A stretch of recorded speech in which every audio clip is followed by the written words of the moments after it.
Good morning, students, and welcome back.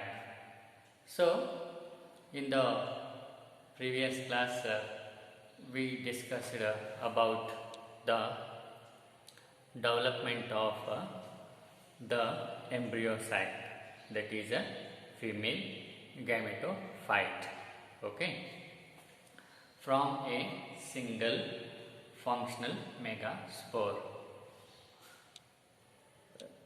Okay, so that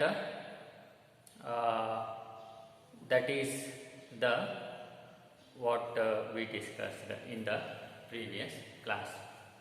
Now we have discussed about the formation of both male and female gametes, that is pollen grains, and that of this female gametophyte, that is embryo sac. So now what happened? Gametes are produced. Once gametes are produced, they have to unite, they have to fuse to result in fertilization. So to facilitate that fusion or union of gametes, physically they have to brought together, because these gametes are away from each other. Okay, so there is a need of mechanism to bring these gametes, male and female gametes, which are produced at different sites. Okay, and to fulfill that or to perform that mechanism, we have pollination. We have pollination. Okay, so today we will discuss about this pollination, regarding which we have already discussed in the first chapter. Recall that one. Pollination is a mechanism, okay, which perform the act of bringing these different male and female gametes. It brings together, physically these gametes are brought together, okay, in this pollination. So recall that we have already discussed in the first chapter. So pollination is a transfer of pollen grains from anther to the stigma of a pistil or a gynosium. So that is, now we have studied that pollen grains are produced in anther, that is male gametophyte, this reproductive structure, and female gametes are produced, okay, in the pistil, that is what is that? Female reproductive structure. So transfer of these pollen grains from the anther to the pistil, okay, that is a female reproductive structure, is called pollination. And there are different types of pollination, okay.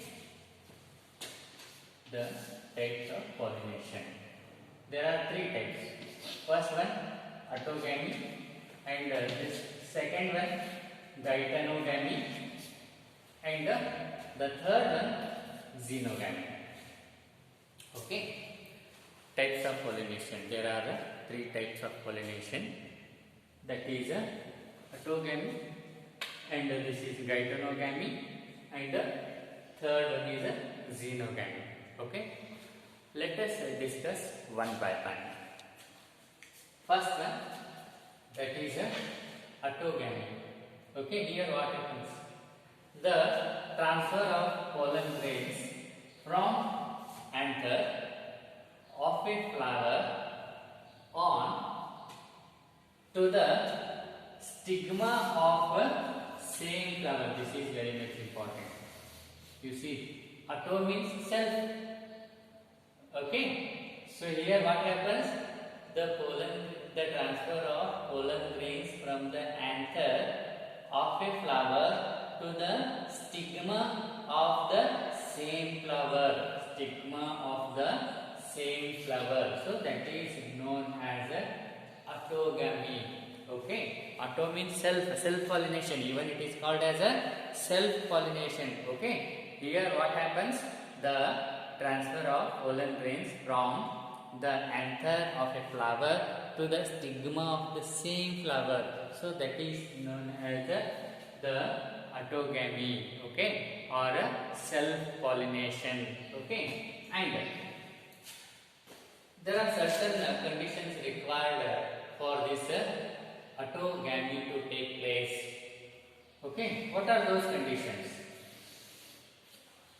So conditions required to autogamy, okay, autogamy to take place are: first one, synchrony in pollen release and stigma receptivity.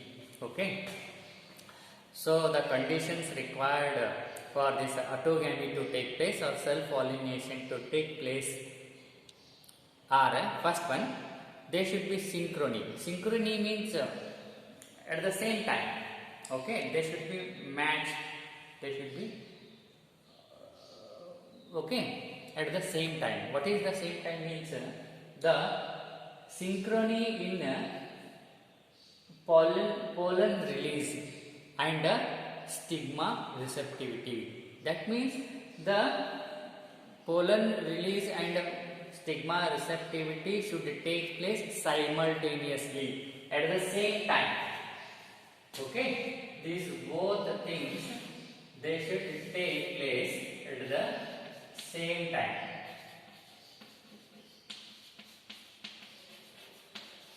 Okay, then only what happens? The fertilization takes place. Okay, stigma receptivity is nothing but stigma should be ready to receive pollen grains for fertilization. So there should be synchrony between the release of pollen grains and that of a stigma receptibility. Then what happens? Self-pollination or autogamy takes place. Okay. And another condition is that you see casmogamous flowers. What is that? Casmogamous flowers. That means the flowers with this exposed anthers and stigma. In casmogamous flower, what happens? The anthers and the stigma are exposed. Okay, they are not closed, and so that the transfer of pollen grains takes place from anther to the stigma. They are exposed to the wind, various pollinating agents. These anthers and stigma, they are exposed to the pollinating agent so that pollination takes place easily. Okay, that is another condition for this autogamy to take place. Okay, and another thing is that apart from exposed this what is that anther and stigma, these they have to lie. They have to be close together, close to each other. This anther and the stigma, they should be close to each other so that the transfer of pollen grains takes place easily. So that is another condition for autogamy or self-pollination to take place. Example here is viola. Okay, and the next condition for this autogamy is this clistogamous flowers. Clistogamous flowers, what happens? Clistogamous flowers are the flowers which they do not open at all. The clistogamous flowers, they do not open at all. They are closed. They won't open. So what happens when they are closed? There is no possibility of cross-pollination. Pollination should take place within the same flower, isn't it? Because there is no scope pollen grains to go outside, and even the other pollen grains they are not able to come inside because the flower is closed here. So that is why what happens, autogamy takes place here. Example once again the viola itself. Okay, so that is the first type of pollination, that is autogamy. Okay, and the next one is Geitonogamy, second type of pollination. You see here what happens, transfer of pollen grains from anther. It is quite it is common in all the pollinations. They should be in pollination. What happens, transfer of pollen grains to the stigma, it should be there, but with the same flower or on a different flower, or the same plant or different plant, that it makes difference. Okay, so in Geitonogamy, the transfer of pollen grains from an anther of a flower to the stigma of another flower which is born or which is present on the same plant. You see here. So in Geitonogamy, what happens, transfer of pollen grains from anther of a flower to the stigma of another flower, not the same flower, stigma of another flower, and that another flower is born means present.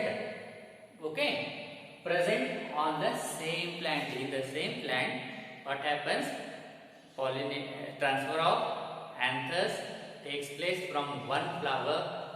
This transfer of pollen grains from one flower to the another flower which is present on the same plant. Okay, so that is known as a Geitonogamy. Okay, and the third type of pollination is a Xenogamy.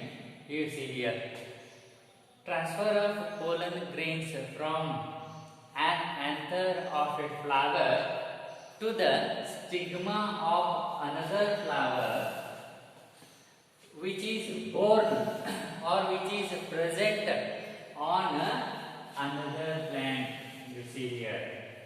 Here what happens in Xenogamy, the transfer of pollen grains from the anther of a flower of a pollen grains from the transfer of pollen grains from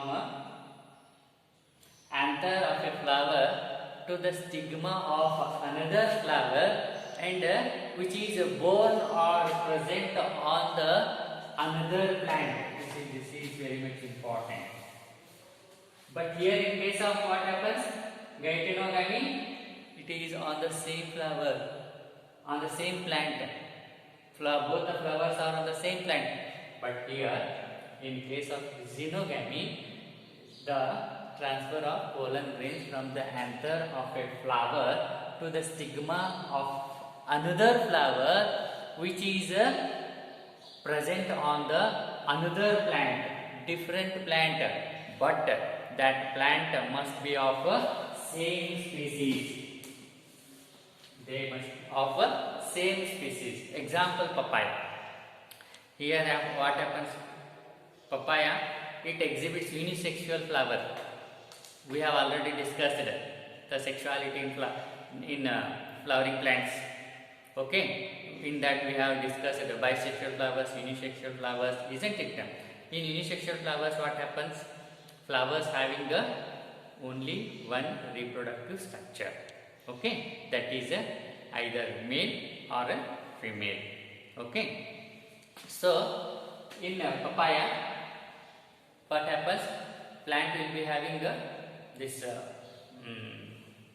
only one plant may bear the female flower and another plant of papaya bear what is that female flower.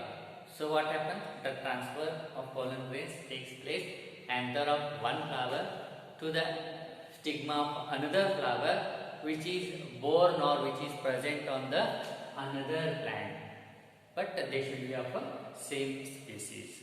Okay, so this is a Xenogamy. Xenogamy. Okay. So this is about the pollination and the types of pollination. Next we will discuss what are the different agents of pollination.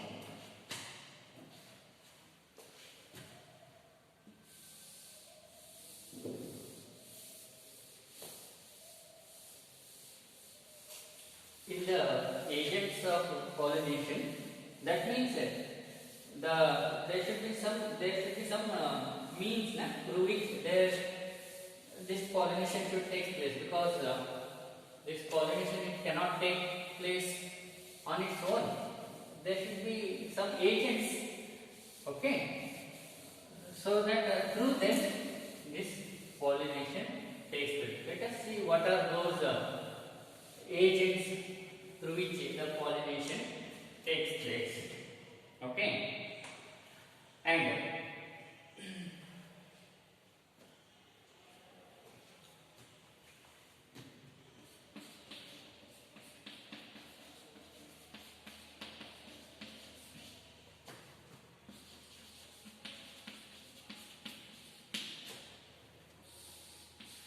so pollinating agents of pollination are nothing but the one through which the pollination takes place, and pollinating agents are of two types. One is a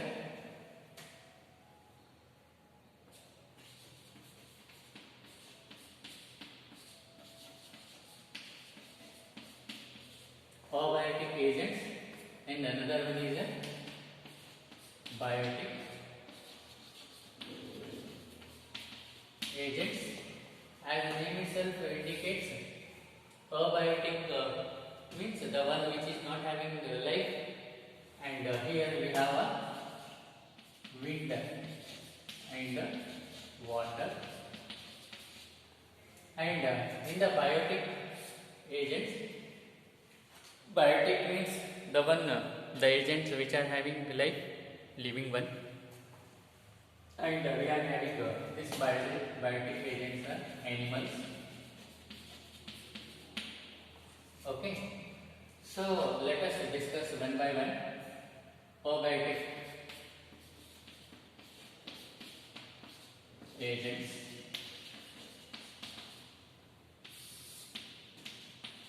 And that too wind,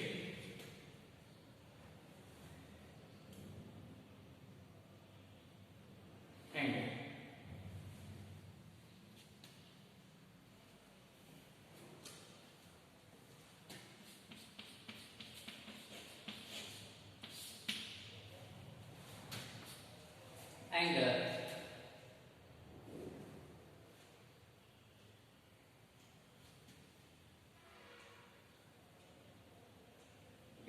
wind is the most common among the abiotic factors, and there should be certain characters for this wind pollination. Let us see what are those characters.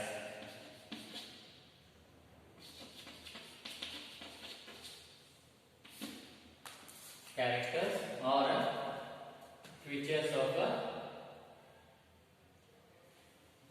wind pollinated flowers.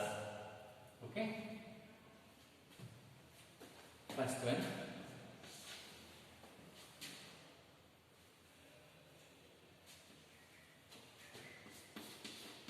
pollen grains should be light. Light means having a lesser weight, because they have to be carried, isn't it, from one flower to another flower, and from one plant to another plant. So pollen grains, they should be light in weight, okay, so that they can easily taken away by the wind or air, isn't it?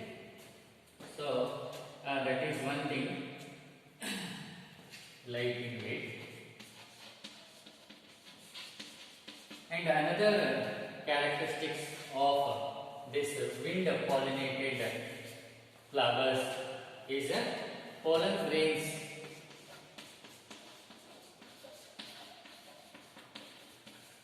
should produce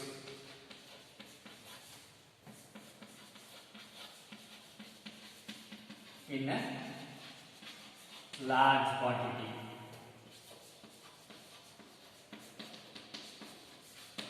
Because there is a possibility of loss of pollen grains, okay, by through the carry of this wind, isn't it? So that is why, to ensure this fertilization, so the pollen grains should be produced in large, as it involves more loss in the process, more loss of pollen grains in the process, okay. So that is why more number of pollen grains should produce to compensate that loss. And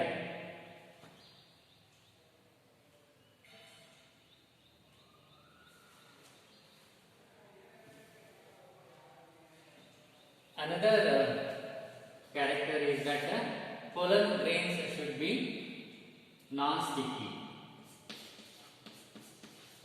Pollen grains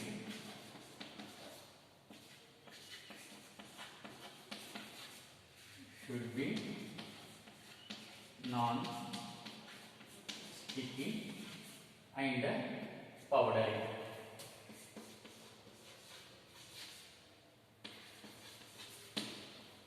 Okay.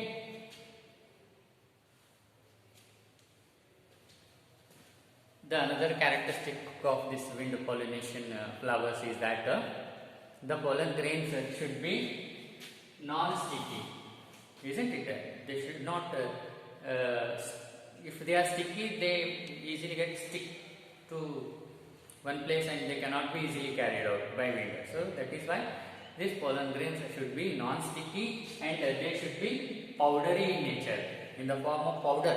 They should be in the form of powder, so that they can be easily carried away by the wind or air. So that is another condition, okay, or characteristic features of this wind pollination, okay. So we conclude here and continue tomorrow. Thank you.